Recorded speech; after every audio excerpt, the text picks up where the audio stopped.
rising performances from the quarterbacks, Keith. I Mhm. go, I want to start in that same game, opposite side, opposite team. Cade Klubnik, the best he's looked all season this season. And again, you talked about yesterday, when you get your number one receiver back and the best player on your team, kind of does that, right? You help Yep. elevate things.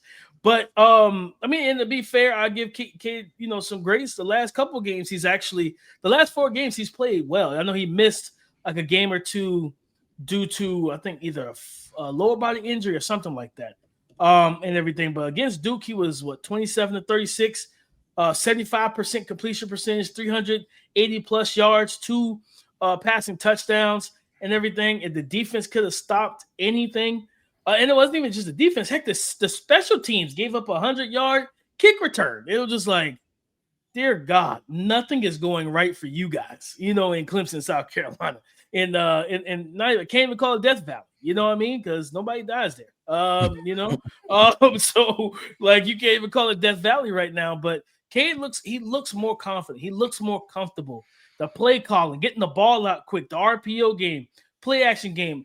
Cade to me even though he has a good arm and he is a toolsy kind of quarterback with his athleticism, Keith, he's a timing and rhythm based quarterback to me. Like, this is a guy that needs to play on time, on schedule, and in rhythm. And that was the problem at the beginning of the season. None of that was working. You lose your top receiver. He didn't have anybody to fill into that spot. And it wasn't like the other guys are true sophomores. So they're still developing and learning. Cade played well. And again, if the defense, or not even just defense, if they don't give up that darn 100-yard kick return, they walk out of there with a dub. Dabo swings up there cussing out the defense, and those guys are looking at him with just a stonest look on their face, like, brother, we are 8 games too late for this. You know Mhm. what I mean? You should have did this against LSU. You know what I mean? But yeah, shout out to Cade, a guy who I think he's going to, if he continues to play well, he's going to raise his stock up again. It won't get to where it was the beginning of the preseason. Either as a top 5 pick, top 10 pick, or maybe even first rounder. But if you move yourself into that Tyler Shuck territory, that's a good spot for you because Tyler Shuck got his first start in whatever it is in the NFL this past weekend. Yep, yep, and I'll say this to your point with Cade Klubnik, DP. I'm looking back to the Syracuse game, right? And since the Syracuse game, that's 7. That's I believe his ratio right now since the Syracuse game is 10 touchdowns and 1 interception, right? And that's over about a 4-game stretch. That's pretty doggone good. That's somebody that's throwing touchdowns. That's somebody that's protecting the football. That's somebody that's making good decisions overall with the football. Now, stock riser, who am I going to pick? It's funny, DP, that you went Cade Klubnik. You want to know why? Because I'm gonna go with a throwback name too, right? I'm going with Arch Manning, right? He's playing pretty good football at this moment, right? And I just talked about Cade Klubnik split over the past few games. Listen, the past 2 games for Arch Manning, he's sitting at 6 touchdowns and 1 interception. They got a big time win, a much needed win over Vanderbilt, right? And he played Mm-hmm. well, TP. He went 25 of 33, 330 yards, 3 touchdowns, 75% completion percentage, right? And then you followed it up with Mississippi State. And I don't know what it is about Mississippi State. And because that was the game that sold me last year, right? Because Yeah. I think that was the one SEC opponent that he played the entire game. And I just watched him be surgical. I watched Mm-hmm. him timing and rhythm, mobile, athletic, try different windows, right? Mm-hmm. And that was the game that sold me. So maybe he just plays well against Mississippi State. I have no idea. That was the game that sold me last year, though. So I felt like I was looking at fool's gold. But to follow it up with a Vanderbilt performance, we have to start paying attention to Arch. And we have to start paying attention to Arch because we have to see what narrative is going to change and flip because Texas is going to be and they're going to be back in playoff contention, right? It would just how they haven't won pretty, but they're winning football games, right? So Yeah. playoff contention. Then now you're talking about big time matchups once you get to the playoffs and things of that nature. I'm not sure if they're going to make the SEC championship, but you squeeze into the playoffs, you're going to get some intriguing first round matchup, intriguing second round matchup, right? So just a name that we have to talk about, and I think this is setting the stage for if maybe not so much Arch because we believe he's going to come back. If we set the stage for Cade Klubnik and these quarterbacks, and what do we do, right? You Yeah. got Ty Simpson, who's played 1 year and played 1 year really well, but Cade Klubnik has also played 1 year really well before.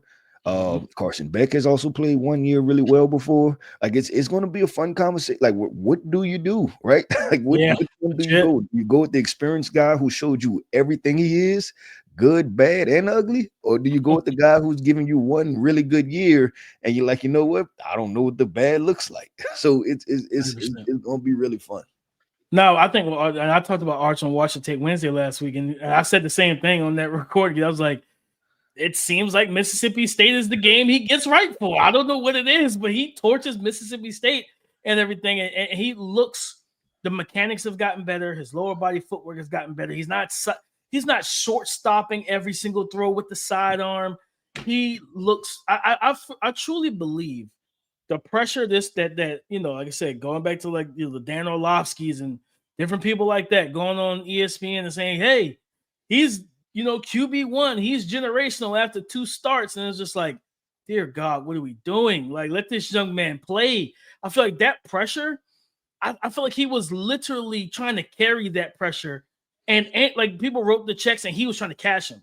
Now it felt like, okay, after the first couple of games, people kind of fell off, like, I don't care about Arch. I'm not watching Arch, stuff like that. Then it's like, oh, I'm good. I can breathe. Like that pressure can be like restricting. Like it can restrict your airways. You're sitting there trying to live up to something you didn't do. You know what I mean? Ain't like Arch came out and said, I'm the #1 overall pick. I'm the best. Jeremiah Smith said after the game Saturday, yeah, me and Cardinal Tate are the best receivers in the league in college football. We're the best duo. Add Brandon Ennis, we're the best receiver room. Guess what? That's a check he got to write. That he wrote that he got to cash. And luckily he can cash that check. But Arch Manning didn't do that. So to watch him just get better and to improve quietly, like it's been good to see, Keith. And I think this next stretch of games, they got a bye week, then they go to Georgia. That's the game on the road. I pray that they put this as a night game. Go to Georgia. Arkansas's defense is god awful. He's gonna light them up like a Christmas tree. And then you close the season out at home against Texas A&M. That's going to be that Trevor Gooseby, Cassius Howell matchup. And how does Arch Manning, how do you navigate that? Because early in that game, I think he had like 200 yards passing in the first quarter. Most of that was like screens, just throwing the ball laterally, and his playmakers making plays. And then he got into, I think, second quarter, third quarter and stuff. And you see him throwing the ball in the middle of the field, dropping it down the field, doing what he was doing last week against Mississippi State, especially in the second half.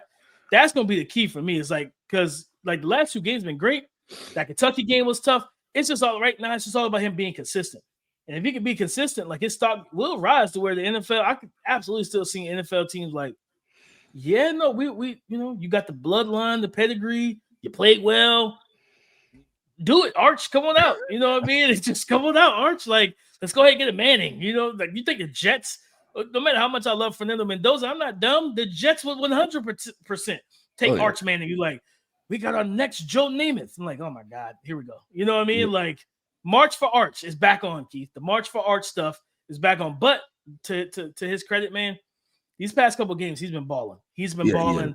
Yeah. And we got to keep our eyes on him because even though we believe he's going back, like you said, if he balls out against Georgia, like I said, he's going to light Arkansas up. Like that, New York for Christmas time, they light that big tree. Mm-hmm. That's going to be Arch lighting up Arkansas's defense, that big tree.